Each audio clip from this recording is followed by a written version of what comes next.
Well, the Raptors can't shoot yet again as they fall in overtime to the Brooklyn Nets. The Nets, who coming into the game were 8-18 and had lost 8 straight games. Other than Jonas Valanciunas and Kawhi Leonard,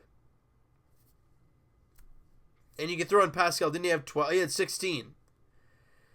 Other than those three guys, and even Pascal shot 6 of 15 from the field. Not good at all. Other than really JV and Kawhi Leonard, percentages-wise, the Raptors shot the ball at a ridiculously terrible rate in the game, and that's why you lose the game. Look, we can talk about a specific play.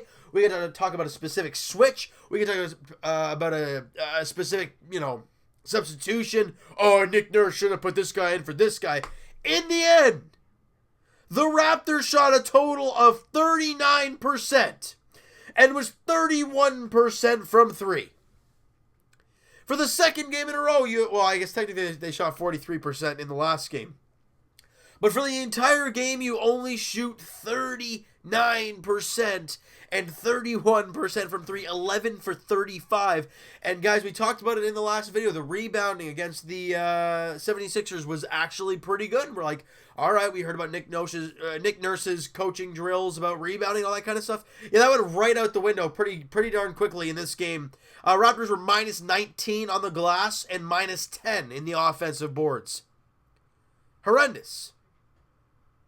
Look, guys, I'm going to break things down real quick here. I know the Raptors had 15 turnovers. I know they had 20. But points off of turnovers, they had 21 points off of turnovers. That's a problem. But other than, like I said, Siakam, Kawhi Leonard, and Jonas Valanciunas, your top scorers were Serge Ibaka and Fred VanVleet. Both guys only had 8 points. Both guys shot 2 of 7. Where is Kyle Lowry in this mix? Now, guys, I know Kyle Lowry is doing so many other things to help this team. He had 11 assists in the game today. That's great to see. He was also a plus 8 on the floor. So you could argue that he wasn't terrible, but lately, Kyle Lowry has not shot the ball well at all. And you could say, well, he's just in a tough shot. Yeah, I agree. But he's not shooting the ball well. Today, 3 points. He was 1 of 8 from the field, 1 of 7 from 3. That's not good. Danny Green only gave you 2 points in 34 minutes. He only took 2 shots. I don't get that whole thing. We already talked about the bench and how they've been horrendous this year. We talked about Fred VanVleet and Serge Ibaka. DeLon Wright gave you 5 on 2 of 8 shooting. OG Anunoby, 3 points on 1 of 5. And CJ Miles, 4 points on 0 of 1. He took 1 3. 4 points were all from the free throw line. So bottom line, your bench sucked again. And you had 3 of your starters working. 2 of them really. Just Siakam took a ton of shots to get those 16 points. The Raptors did not deserve this win today. They really did not. D'Angelo Russell had a great game of 29 points and 13 to 22 shooting. Look, they had 1, 2, 3, 4, 5, 6 guys in double figures. We had 3. That's a problem. The reason I'm not, the reason I'm actually quite angry about this game is the fact of this was one of your excuse me guys, it's a little chilly outside and it's that time of year. You guys know how it is. This is one of the must-win games. I know, guys. We can say, well, they're a scrappy team. Look, I don't care. In the end, they were 8-18, and the Raptors were 21-5. You gotta win that game. They do not. And now you go on a stretch where it's getting ridiculous about the teams you are facing. Some very, very good teams. But we're going to get into that a little bit later on, guys. Look. This entire game, this team needed to smarten up. We thought every quarter, all right, they're going to have a good quarter, they really don't get anything going. First quarter, you only scored 20 points. You gave up 24. You're stuck 4 after the first quarter. And usually when this team is struggling early on, they usually find ways to get it done. Second quarter, they find their stroke. They knock down 33. They only give up 29. You're plus 4, and bang, you're tied at the half. Okay, we're not in a bad scenario there. You're not really where you want to be, but you're right in the game and you're tied. You're -1 in the third quarter. You're +1 in the fourth quarter, as we all know, because it ends up in a tie game. We go to overtime. In that overtime, the Raptors continuously miss threes. Lowry misses one late in the overtime quarter, and Fred VanVleet takes the last shot to win the game, and he misses it.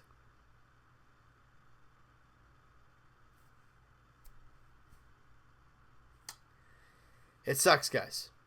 It really does. You know, this type of game, it's different, right? Watching the Denver game and how that ended, that's why I was so angry.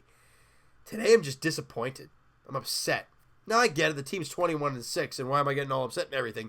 Because this is a game they should have won. And your all-star in Kyle Lowry has not shot the ball well at all as of late. We're going to look at him real quick here. I'm going to go into his logs here. He has not scored in double figures in the last 3 games. 3.7 points and 5 points.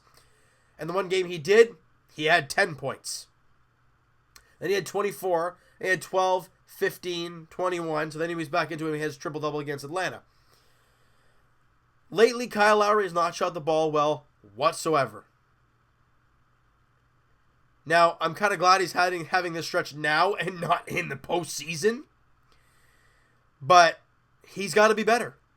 And I'm not going to sit here and say that because he knows it. Lowry knows he has to be better shooting the ball. You saw in the last game when he knocked down his first 3, he looked up to the heavens like, thank God. Oh, my God. Today was kind of the same deal. Couldn't make a shot. So what does he... This guy's got to get back in the gym, just get back in the rhythm of shooting threes, and it'll transform into games. What you do in practice carries over into games. Lowry has not been good lately. The bench has been horrendous all year long. JV was spectacular for a second straight game. He obviously gets the start. 24 points, 8 rebounds on 10 of 15 shooting. He was a +5 on the floor. He was fantastic. I love JV out there in this one. He was a dynamite force in the offense. And Kawhi obviously with 32, 3, and 4 on just a really good night overall. And for the second game in a row, Kawhi Leonard is very, very good from behind the arc. He makes 5 threes. The Raptors as a team make 11 total. Bottom line, he made almost half the threes made in the game for the Raptors. Not good. He also had 4 steals and a block. Kawhi Leonard's great. He's got to have a supporting cast. JV can only do so much. Lowry's got to be that guy. And he wasn't in this one. And he wasn't in the last one. Or the game before. Now, as we're done talking about this game because it was a mess. And you lost. And it was overtime. Against the Brooklyn flipping Nets, for God's sakes. But you got to find a way to move on. In the end, it's just a regular season game. You can be angry all you want, as I am here. But you got to find a way to get over it. It sucks. Tell me about it. Tell me about it. The schedule upcoming for the Toronto Raptors, guys, gets to be an absolute gong show of a time. Here we go. You guys ready for this one? Because prepare to have your jaw dropped with the teams we're playing. So bottom line, you just play a horrendous game. You don't shoot the ball well. Your next game, 2 days from now, December 9th, the Milwaukee Bucks at home. Then you go out to take the Clippers in LA on December 11th.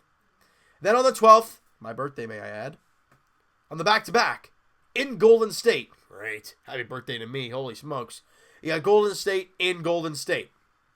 December 14th in Portland, taking on the Blazers. Damian Lillard, CJ McCollum, Nurkic, whoever you want to say. Denver in Denver. We've already seen what they did at Scotiabank Arena. They're a great-looking team. You got to play them in Denver. Home for Indiana. That team's still a half-decent team. Cleveland, yeah, they're terrible. Then you got Philly in Philly. December 22nd is when things lighten up for the Toronto Raptors. So, guys, we're going into this stretch of really tough games, having played some really rough games lately. They have to be better. They have to contain the ball and not turn the ball over. They have to rebound the flippant basketball, please. We thought they found their way a little bit with in the last game against Philly. Well, it didn't carry over into this game tonight. And they have to make their shots. Period. Guys, the whole defensive team is gone. That's not really what the NBA is anymore. How many 98, 92 games do you see anymore? You barely ever see them. The Raptors are a great defensive team. We know that. But offensively, they have to be better. Lately, they haven't been good. And we know what this team can do. We know Lowry at some point is going to come out of his little schneid that he's in. I'm just hoping that's now, when you're going through a stretch where you are playing some very good basketball teams. And I think you guys can attest to that as well. Also, on this upcoming road trip where you face the Clippers, Warriors, Trailblazers, and Nuggets, you want to see this bench actually do something. Fred VanVleet, please be steady, Freddie, period. DeLon Wright, do something. OG, for God's sakes, buddy. We're talking about you as the young Kawhi Leonard. We want to see it. And CJ Miles, can you hit a damn three, please? That's all we're asking. And whoever's playing the bench, whether it's Serge Ibaka or JV, just be studs like they are. This team has to be better than they were today. And they will be. I'm not worried that they're not going to be better and they're in shambles and this team's going to fall apart. No, I'm not worried about that at all. But I didn't think I'd say this for a while. I kind of want Norman Powell back. You know, he brings that energy, and he had a good start to his season. I want to see him back out here and add to that bench. I don't know what he'll contribute. I want to hear what you guys have to say about that. And you know what, guys? That's going to do it for this one. You guys enjoyed this video, and you guys just did not enjoy this game whatsoever here today because it sucked. Smack that like button. Do appreciate that. Hit the subscribe button if you guys have not already. Comment down below, guys. What'd you think of the game today? Your thoughts on this game, period. I want to hear your guys' thoughts towards this, just whatever you want to call this thing. A debacle is a good word to use. Also, your thought on Fred VanVleet actually playing overtime. And, I mean, he hasn't been good lately. So you throw him out there in overtime, especially with the last shot of the game. I don't know. I want to hear what you guys have to say about all that kind of stuff. And Evan and I will talk to you guys either Tuesday or Thursday, this upcoming week, podcast edition. Links in the description for the podcast channel and for the podcast itself on iTunes, guys. Twitter is also down below. Follow up, send me a DM, do all that great stuff. And I will talk to you guys. Leafs edition probably tomorrow night, if not Sunday morning. Leafs edition as the Buds are taking on the Boston Bruins in Boston. Coming off that really tough overtime loss against the Red Wings, having come back from 4-1 just to lose in overtime. It sucks, but you go into Boston having, done that, and we look to see some progression from William Nylander, especially in a game as big as any game is against the Boston Bruins. And as for the Toronto Raptors, guys, as we said, they take on the Milwaukee Bucks at Scotiabank Arena. It's a 6 p.m. tip-off there on Sunday evening as the Raptors, 1, look to get back in the win column. Number 2, look to shoot the ball better. Number 3, look to rebound the basketball. And for God's sake, number 4, win the damn game. We're going to leave it there. I'm going to hear what you guys have to say about the video, the upcoming games, all that great stuff. Hope you guys enjoyed this video. Talk to you guys then.